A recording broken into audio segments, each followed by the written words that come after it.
마태복음 1장 1절에서부터 16절, 17절까지의 말씀입니다. 마태복음 1장 1절로 17절까지의 말씀입니다.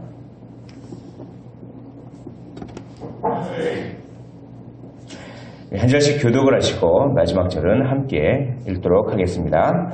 아브라함과 다윗의 자손 예수 그리스도의 계보라.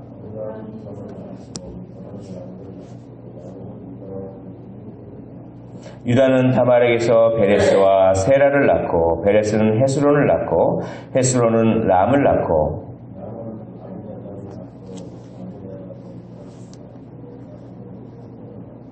살몬은 라합에게서 보아스를 낳고 보아스는 루색에서 오벳을 낳고 오벳은 이세를 낳고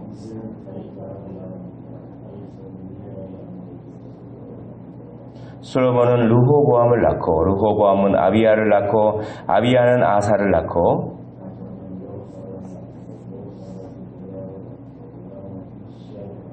으시야는 요담을 낳고 요담은 아하스를 낳고 아하스는 히스기야를 낳고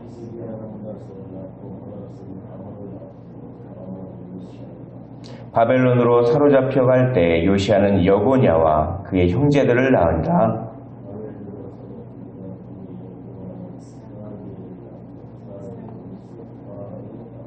스룹바벨은 아비훗을 낳고 아비훗은 엘리야김을 낳고 엘리야김은 아소르를 낳고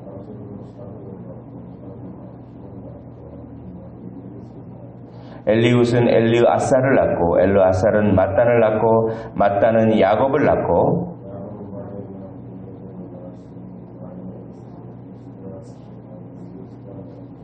함께 읽겠습니다. 그런즉 모든 횟수가 아브라함부터 다윗까지 14되어 다윗부터 바벨론으로 사로잡혀 갈 때까지 14되어 바벨론으로 사로잡혀 간 후부터 그리스도까지 14되더라. 아멘. 오늘부터 이제 마태복음을 나가도록 하겠습니다. 마태복음은 주제가 다윗의 자손 예수가 바로 마태복음의 주제입니다. 다윗의 자손 예수라고 하는 것, 그것이 이 당시 유대 그리스도인들에게 얼마나 큰 위로가 되었는지 모르겠습니다. 창세기 3장 15절에는 이런 말씀이 나옵니다. 이제 뱀의 그 게임에 빠져서 이렇게 선악과를 따먹은 이후에 하나님께서 나타나서 아담과 하와와 뱀에게 이렇게 왜 그랬느냐 이렇게 이야기를 이제 하면서 책망을 하시는 그런 부분 중에서 뱀에게 여자의 후손이 나타나서 너의 머리를 칠 것이다 라고 이렇게 말씀합니다. 그래서 이 여자의 후손이 누구인가 후손에 대해서 구약성경은 정말 관심이 많습니다. 그래서 그 후손을 아브라함의 혈통을 이어서 아브라함의 혈통 중에서 후손이 나올 것이다 라고 이렇게 아브라함에게 약속을 해주셨습니다. 그리고 난 다음에 쭉 이어서 이제 다윗에게도 하나님께서 약속을 하십니다. 그래서 다윗의 내 씨를 통하여서 하나님의 나라가 그 다윗의 왕국이 영원할 것이다 라고 이렇게 약속을 했습니다. 그 약속을 누가 이루실 것인가? 이것이 구약성경 전체를 흐르는 주요한 관심사입니다. 그래서 선지자들은 다 예언을 했습니다.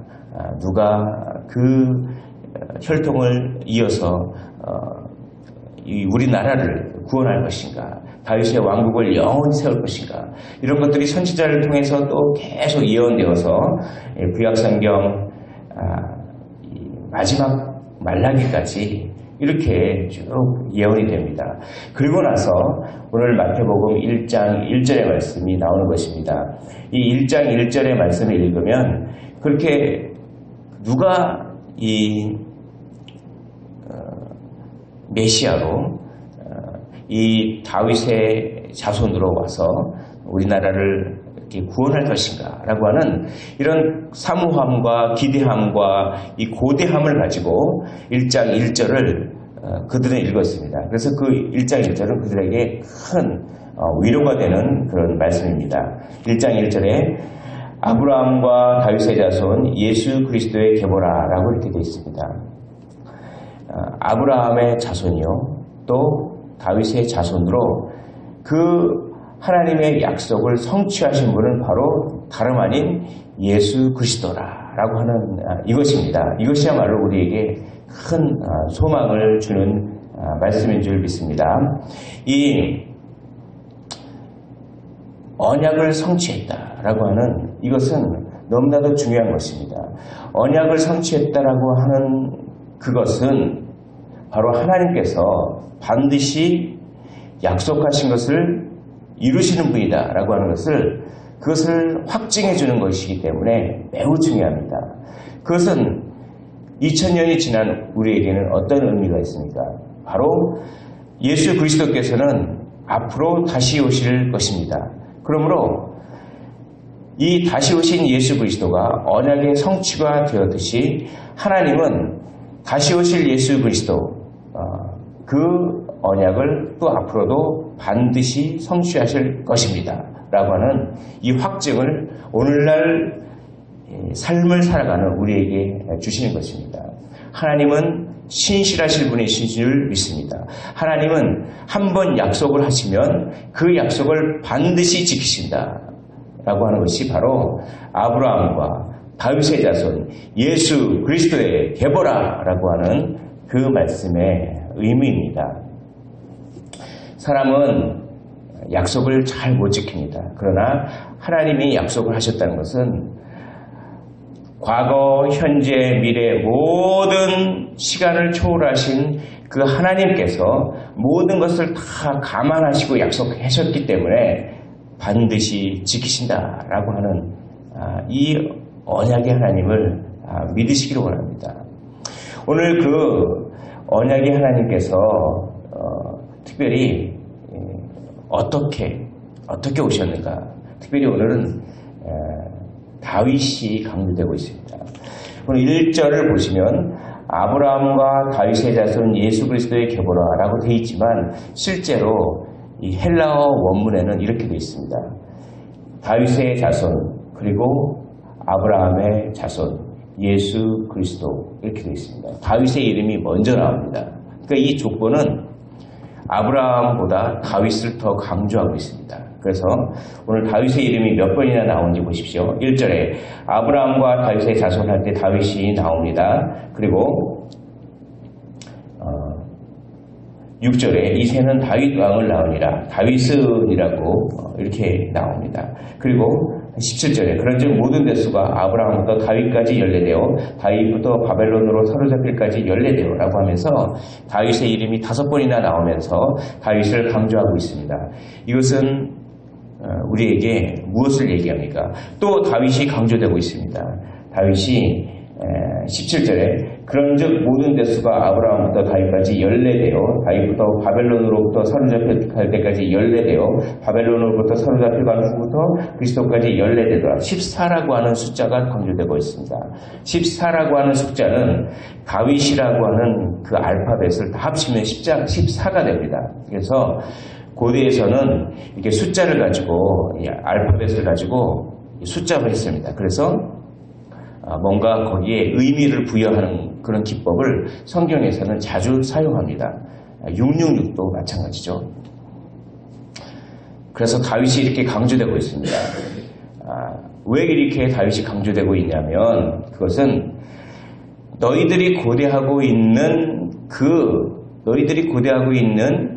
그 예수 그리스도는 바로 다름 아닌 왕으로 오신 분이다 라고 하는 것을 강조하기 위해서 이렇게 다윗을 강조합니다. 너희들이 고대하고 있는 분은 왕으로 오신 분이다. 이것은 무엇을 의미합니까? 너희들이 고대하고 있는 그분은 왕으로 오셔서 너희들의 삶을 다스릴 것이다. 너희들의 삶을 직접 통치할 것이다. 그러니 너희들은 실망하지 말고 걱정하지 말아라 라고 하는 것이 여기 강조가 되어 있습니다.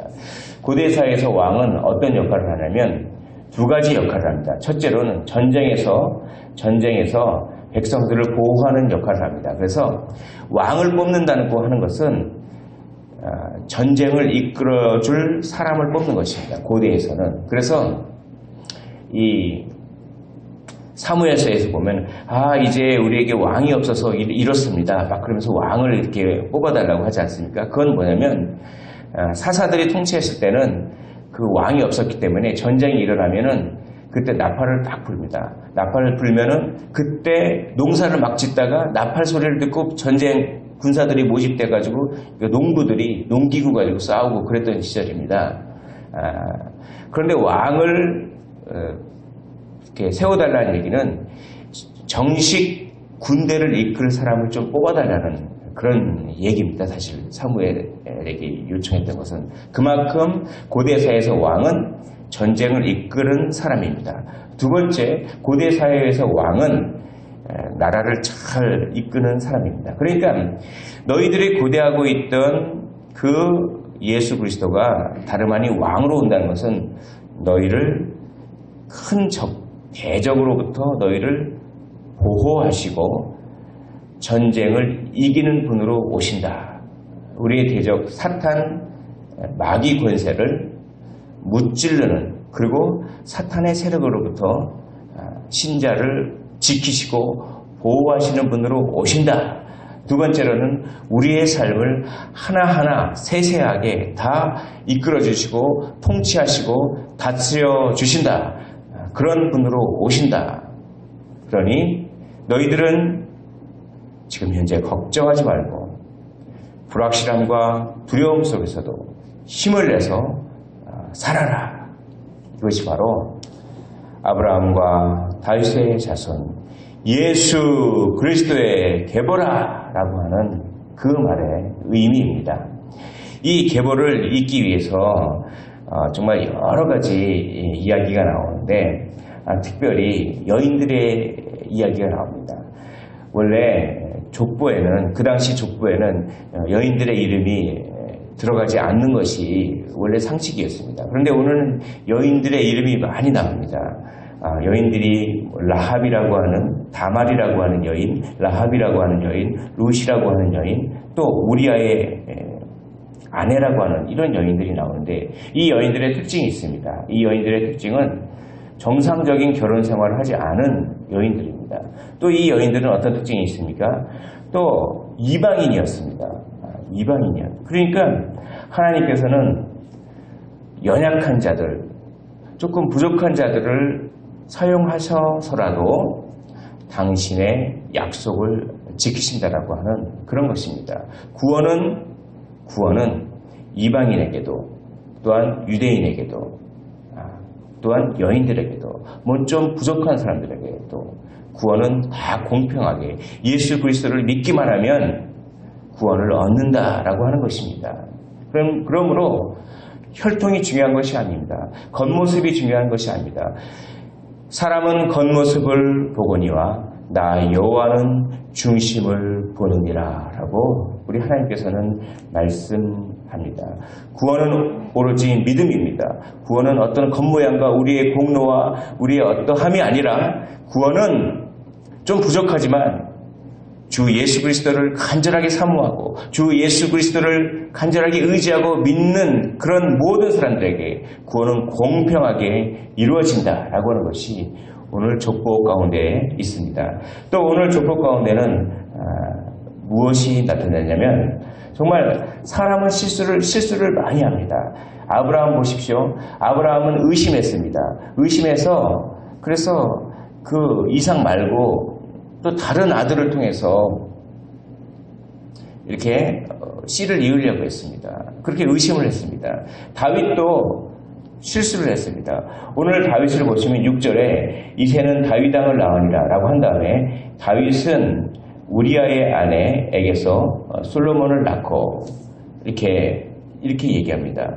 여기서 일부러 여인의 이름을 이렇게 밧세바라고 하는 여인의 이름을 하지 않고 일부러 우리아의 아내라고 소개하고 있습니다. 그러니까 다른 여인들은 다말, 라합, 룻 이렇게 이름을 얘기하지만 다윗은 밧세바에게서 솔로몬을 낳고 라고 이렇게 표현하지 않고 우리아의 아내라고 우리아를 들춰냅니다. 이것은 무엇을 연상시키냐면 다윗도 이렇게 큰 죄를 지었다라고 하는 것입니다.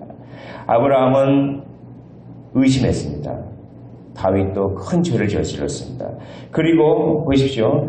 그 왕들이 유다 왕들, 이스라엘 왕들이 그렇게 범죄를 저질러서 바벨론 포로를 끌려가지 않습니까? 그래서 11절에는 이렇게 얘기 나옵니다. 바벨론으로 사로잡혀갈 때라는 말이 나옵니다. 그리고 12절에 바벨론으로 사로잡혀간 후에라고 이렇게 얘기 나옵니다. 인간은 실수를 많이 저지릅니다. 아브라함은 의심의 실수를 저지르고 다윗은 욕망을 주저하지 못한 실수를 저지르고 그리고 모든 이스라엘 왕들은 그렇게 우상을 섬기고 하나님보다 더 사랑하고 배반하고 그랬습니다. 그래서 바벨론으로 사로잡혀갔습니다. 이런 인간의 모든 실수와 죄악과 연약함에도 불구하고 그 인간의 실수와 연약함이 중요한 것이 아니라 무엇이 이를 진행시키냐 하면 하나님 여호와의 신실하심입니다. 여호와의 약속을 지키시는 신실하심이 예수 그리스도를 보내주신다라고 하는 것입니다. 인간이 실수해도, 인간이 부족하고 배반하고, 인간이 자기 욕망을 이기지 못하고 죄악을 저질러도 여호와의 신실하심이 약속을 이루신다라고 하는 그 뜻이 여기 족보에 있습니다. 사랑하는 성도 여러분, 아브라함과 다윗의 자손 예수 그리스도의 켜보라. 하나님은 신실하신 분인 줄 믿습니다. 하나님은 약속을 반드시 이루십니다. 그러므로 다시 오실 예수님을 반드시 보내주실 것을 믿습니다. 그러므로 오늘 현재를 낙담하지 말고 용기 있게 살아내시기를 원합니다. 인간은 실수를 범하지만 하나님은 실수하지 아니시는 분인 줄 믿습니다. 그 하나님을 믿으면 우리가 겉모양으로는 조금 부족하고 겉모양으로는 조금 아쉬운 것도 많지만 그 하나님을 믿으면 구원을 받고 사탄의 세력으로부터 보호를 받으며 하나님의 다스림과 하나님의 통치를 받을 줄 믿습니다. 그러므로 하나님을 사랑하는 자, 곧 그 뜻대로 부르심을 입은 자들에게는 모든 것이 합력하여 선을 이룰 줄 믿습니다. 기도하겠습니다. 하나님 아버지, 오늘 마태복음 1장 1절에서부터 17절까지 아브라함과 다윗의 자손 예수 그리스도의 계보라 라고 하는 이 말씀을 통해서 우리에게 은혜 주신 것 감사를 드립니다. 하나님께서 신실하신 분임을 믿게 하여 주시옵시고 사람은 겉모양을 보지만 주님께서 중심을 보신다고 하는 것을 믿게 하시고 주님을 신실하게 의지할 수 있도록 은혜를 더하여 주시옵소서. 주님께서 지켜주시고 보호해 주시고 사탄의 권세로부터 우리를 인도해 주시고 또한 우리의 삶을 통치해 주심을 믿음으로 말미암아 다시 오실 예수 그리스도를 바라봄으로 말미암아 오늘 현재를 힘차게 용기 있게 살아드릴 수 있도록 은혜 위에 은혜를 더하여 주시옵소서. 감사를 드리며 예수 그리스도 이름으로 기도하옵나이다. 아멘. 오늘 말씀을 생각하시면서 기도해 주시고 또 우리 가지고 나온 기도 제목 가지고 기도의 자리로 나아가도록 하시겠습니다. 사랑과 은혜가 풍성하신 우리 하나님 아버지, 하나님의 은혜와 사랑을 인하여 감사를 드리고 찬송을 드리고 존귀와 영광을 올려드리옵나이다. 하나님 아버지, 오늘 정말 주님께서 인도해 주셔서 이곳에 나왔사오니 하나님의 그 은혜를 충만하게 받는 그 시간 되게 하여 주시옵시고 하나님 기도할 때 하나님 아버지 하나님의 그 놀라운 은혜를 경험할 수 있는 시간 되게 하시고 하나님 약속에 신실하신 주님을 바라보면서 하나님 우리도 나아갈 수 있도록 하나님 은혜를 더하여 주시옵소서.